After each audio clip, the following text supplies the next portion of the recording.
नमस्कार दोस्तों, एक बार फिर से आपका स्वागत है हमारे हिंदी राष्ट्रीय न्यूज चैनल न्यूज 555 डेज में।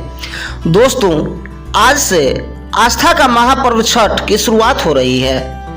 आज छठ पूजा के कुछ महत्वपूर्ण तिथियों के बारे में हम चर्चा करेंगे और कौन सी तिथियां कब कौन सा शुभ मुहूर्त आ रहा है छठ पूजा के लिए, सबसे पहले हम आपको इसके बारे में जानकारी देते हैं।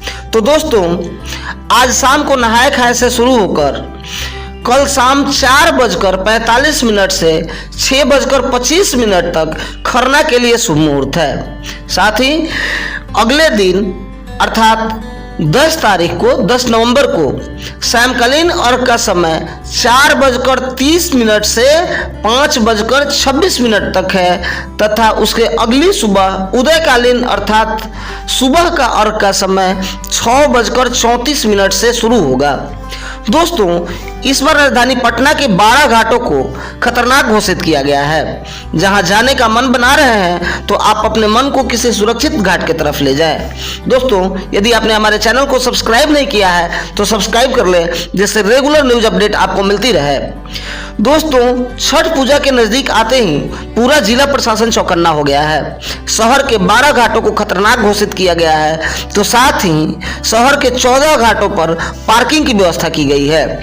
दोस्तों, सबसे पहले शहर के खतरनाक घाटों की सूची देखते हैं, जिसमें कटाही घाट, टेढ़ी घाट, महाराज घाट, मिर्चई घाट, अदालत घाट, मिश्री घाट, टीएन बनर्जी घाट, जजेज घाट, अंटा घाट, बीएन कॉलेज घाट तथा बांकीपुर घाट शामिल है। कटाही और टेढ़ी घाट पर अभी भी लगभग 4 से 5 फीट दलदल है, जिसके कारण इन घाटों पर जाने के लिए संपर्क पथ नहीं बनाया जा चुका है।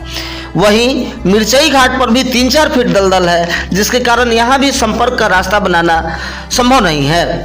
वहीं दूसरी तरफ देखा जाए तो अदालत घाट, मिश्री घाट, टीएन बनर्जी घाट, जजेज घाट, अंटा घाट, जहाज घाट, एन कॉलेज घाट तथा बांकीपुर घाट पर शहर का कचरा और नाले का गंदा पानी गिर रहा है।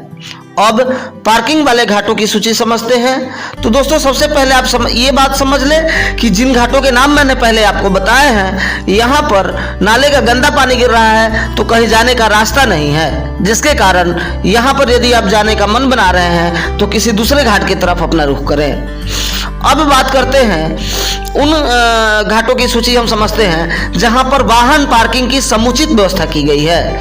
तो देखिए, समझिए, शाहपुर घाट की parking hockey ground cantonment zone में है, जहां 100 गाड़ियों के पार्किंग की व्यवस्था है। वहीं एसडीओ घाट का भी जो पार्किंग है वो कंटोनमेंट का फील्ड है, जो आरा गोलंबर के पास है। यहाँ पर 300 गाड़ियों की व्यवस्था है।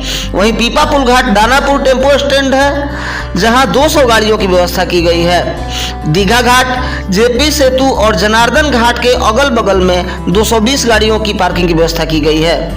रामजी चक और शिवा घाट की बात करें तो जेपी सेतु से पूरब इनका पार्किंग होगा, यहाँ 100 गाड़ियों की व्यवस्था है। मीनार घाट अर्थात बिंटोली घाट की बात करें तो जनार्दन घाट जाने वाली सड़क के किनारे 100 गाड़ियों के पार्किंग की व्यवस्था की गई है। वहीं गेट नंबर 93 घाट की बात करें तो जो जेपी सेतु रोड नंबर पाया नंबर 2 और 3 के बीच 200 गाड़ियों की पार्किंग की व्यवस्था की गई है। गेट नंबर 88 घाट के लिए 83 घाट के अंदर 100 गाड़ियों की व्यवस्था की गई है। एलसीटी घाट की बात करें तो राजापुर घाट के अंदर 600 गाड़ियों की व्यवस्था की गई है। वहीं बांस घाट की बात करें तो अंडरपास से उत्तर की तरफ 500 गाड़ियों की व्यवस्था की गई है। कलेक्ट्रेट व महेंद्रू घाट के लिए गांधी मैदान के अंदर 2500 गाड़ियों की व्यवस्था की गई है। वहीं काली घाट के लिए पटना कॉलेज मैदान में 300 गाड़ियों की व्यवस्था की गई है। पटना सिटी की बात करें तो चौकी शिकारपुर के आरओबी के नीचे 200 गाड़ियों की व्यवस्था की गई है। वहीं कटरा बाजार समिति में 500 गाड़ियों की क्षमता के लिए वाहन पार्किंग बनाया गया है। वहीं बीएमपी तालाब की बात करें तो वेटनरी कॉलेज ग्राउंड में 500 गाड़ियों की व्यवस्था की गई है।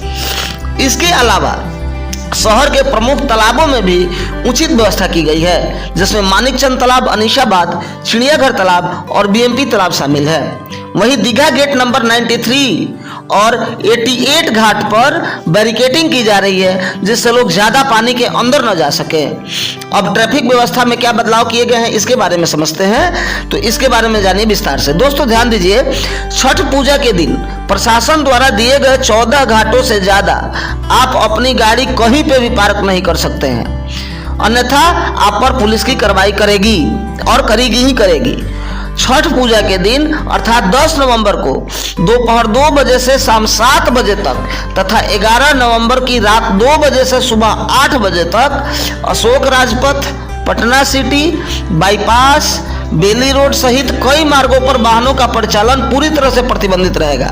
दूसरी तरफ 10 व 11 नवंबर के पूर्वाह्न 10 बजे तक पटना जिले के पहाड़ी मोड़ से दीदारगंज की ओर से ट्रकों का परिचालन नहीं होगा।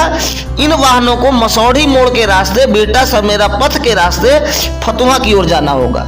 दोस्तों आपको बता दें कि कलेक्ट्रेट और महेंद्रू घाट पर भी छठ पूजा को लेकर संशय बना हुआ था, क्योंकि यहाँ भी दलदल के कारण संपर्क पथ नहीं बन पा रहा था। लेकिन अब प्रशासन ने अपने तरफ से पूरी ताकत झोंक दी है और बांस घाट से संपर्क पथ बनाया जा रहा है।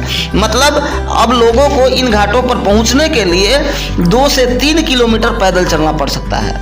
दोस्तों छठ हिंदुओं का महान पर्व है। पहले ये भारत के बिहार और यूपी के कुछ भागों में मनाया जाता था, लेकिन इसकी पवित्रता को देखते हुए धीरे धीरे पूरी दुनिया में छठ पूजा मनाई जाने लगी है। यहाँ मेरे दोस्तों केवल भारत में ही नहीं, अब अमेरिका, जर्मनी जैसे देशों में भी प्रवासी भारतीय और वहाँ के लोगों का भी रुझान इस त्योहार की तरफ दिख रहा है।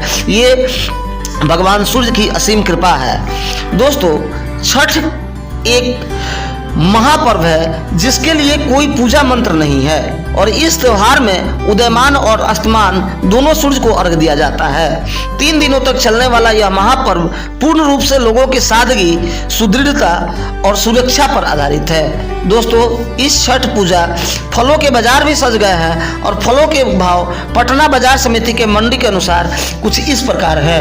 हम बारी बारी से आपको बता रहे हैं। तो दोस्तों खुदरा भाव अगर देखा जाए तो सेब 80 से 100 रुपये प्रति किलो, केला 300 से 350 रुपये घौद, संतरा 30 से 40 रुपये किलो, अनार 100 से 170 रुपये किलो, माल्टा 35 से 40 रुपये किलो, नारियल 30 से 40 रुपये जोड़ा, अनानास 40 से 50 रुपये जोड़ा, अंगूर 100 से 120 रुपये किलो तथा नाशपाती 60 से 80 रुपये किलो है। अगर इसी के थोक भाव की बात करें तो नाशपाती 800 से 1200 रुपये पेटी है, सेब 800 से 1200 रुपये पेटी है, संतरा 700 से 900 रुपये पेटी, बड़ा नींबू 200 रुपये बोरा, सुथनी 40 रुपये किलो, कच्ची हल्दी 10 से 12 रुपये किलो, शकरकंद 1200 से 1400 रुपये प्रति क्विंटल, अनानास 10 से 17 रुपये पीस, ईख 2 से 5 रुपये पीस और सिंघाड़ा 160 से 165 रुपये